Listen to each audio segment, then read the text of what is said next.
මං කියන්නේ ජාතික ගීය වෙන්න තිබේ මේ රත්නදීප ජන්මභූමි සින්දුව. දැන් මේකේ තේරුම බලන්නකො ළමයි. රත්නදීප ජන්මභූමි, ලංකාදීප විජය භූමි, මේ අපේ උදාර වූ මාතෘභූමියයි. ඒ කියන්නේ ළමයි රත්නදීප මේ පොළොවේ මැණික් තියෙනවා. ජන්මභූමි මං ඉපදිච්ච රටේ පොළොවේ මැණික් තියෙනවා. ජන්මභූමි කියන්නේ මං ඉපදිච්ච රට.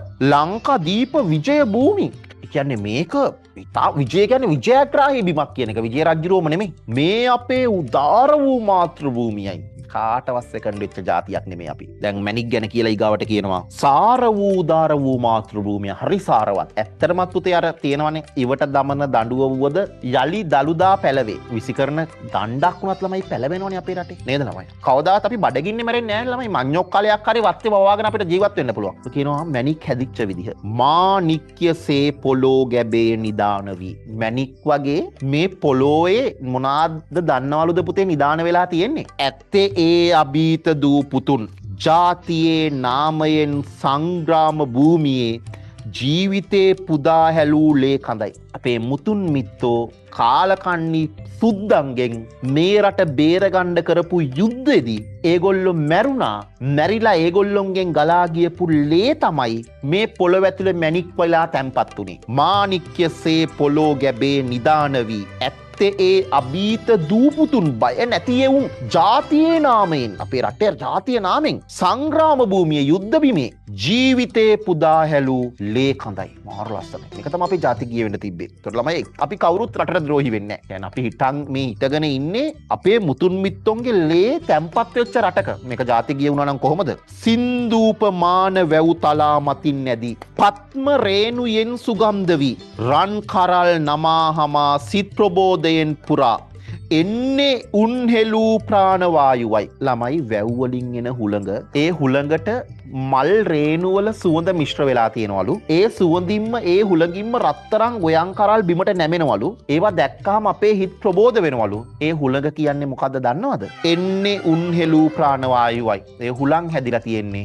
මේ රට කාලකන්නි සුද්දන්ගෙන් බේරගන්න අපේ මැරිච්ච අභීත මුතුන් මිත්තොන්ගේ හෙලපු පණ ගියපු පණ ටිකලු. දැන් නම් මිනිස්සු කියනවන්නේ රණවිරුව කියන්නේ මොක්කුද? අපේ හමුදාවේ සහෝදරයෝ, ආමිකාරයෝ යුද්ධ කරන්න කාට බැරි දනම්මනන් ටෝක් දෙනවා නේද? ඔය කියන එකෙක් ළමයි යුද්ධයක් මැදට ගිහිල්ලා දැම්මොත් චූ ගිහිල්ලා මැරෙන්නේ. මම ත්‍රිකුණාමලයේ හිටියනේ මම දන්නවනේ යුද්ධ කියන්නේ කොච්චර දරුණු එකක්ද කියලා.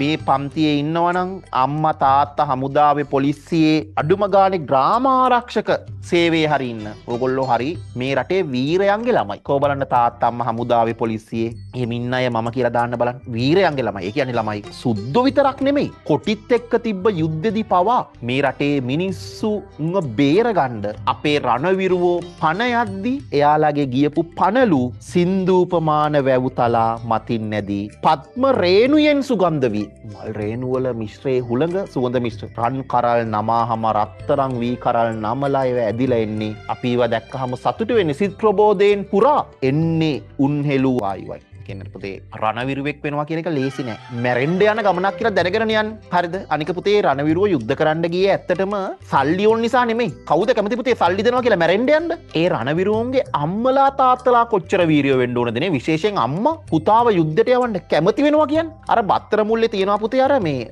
මැරිච්ච රණවිරුවන්ගේ නම් ගහපු පුවරුවක් රණවිරු ස්මාරකයක්. ඒකේ තියෙනවා නම් 10 ගාණක්. අම්මලා ඔයගොල්ලෝ දැකලා තියෙනවද? දැකලා තියෙනවා හටකද අම්මලා සමහරලාට පුතේ එතන තමන්ගේ පුතාගේ ෆොටෝ එක තියාගෙන නම හොයන ෆොටෝ අඬ දැකලා තියෙනවද ළමයි? අහම්බෙන් එහෙම. ඉතින් ළමයි යුද්ධෙට ගිහිල්ලා මැරිලා තියෙන්නේ තමන්ගේ බඩේ තියාගෙන හදලා. මෙහෙම අබ් දෙකෙන් බදාගෙන කිරි දීලා ලොකු කරලා සෙල්ලම් කරන්න යද්දි දඟලන්න එපා වැටිලා තුවාල වෙයි කියලා පරිස්සම් කරලා උගන්නලා අතපය දාඩිය මහන්සියෙන් ලොකු කරපු ඒ අම්මලාගේ ළමයිනේ පුතේ රණවිරුව වෙලා ගිහිල්ලා යුද්ධෙදි මැරිලා තියෙන්නේ. එහෙම රණවිරුවෙක් වෙන්න ලේසි නෑ.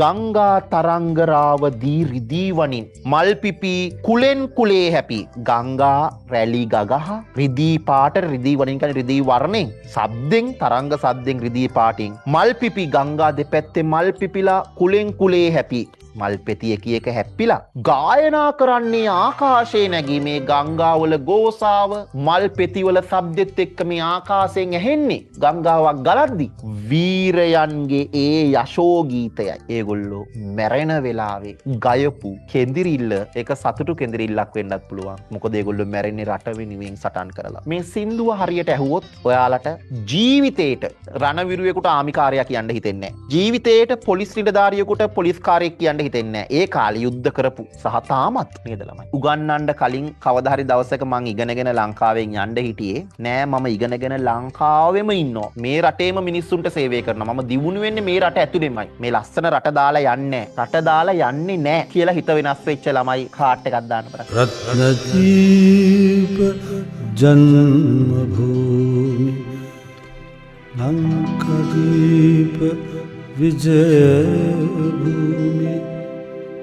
මේ අපේ උදාර වූ මාතෘභූමියයි